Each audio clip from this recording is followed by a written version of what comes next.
সন্তান সংসারের দায়িত্ব সামলে কাঁধে রাইফেল তুলে নেওয়া, জেট ফাইটার চালানো, দেশ রক্ষায় নিবেদিত প্রাণ এই দানব দলনীদের সেলুট। কোটি কোটি নারীর মুখ সোফিয়া আর বেবিকা, বুদ্ধি, শক্তি আর ভক্তির এক অপূর্ব সংমিশ্রণ। এই দুই নারী বার্তা দিয়ে গেলেন ঐক্যবদ্ধ ভারত, শ্রেষ্ঠ ভারত। আজ সমগ্র দেশ যেন উচ্চ কণ্ঠে গাইছে, ভয় কি মরণে রাখিতে সন্তানে, মাতঙ্গি মেতেছে আজ সমর রঙে। এক্ষেত্রে ত্রিপুরার মাতৃশক্তিও পিছিয়ে নেই।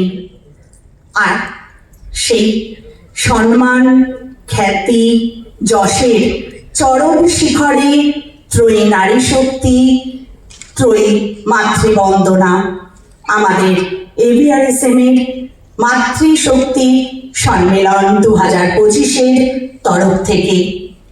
আমি প্রথমেই উত্তরীয় দিয়ে বরণ করে মাতৃশক্তির উদ্দেশ্যে মানপত্র পাঠ করতে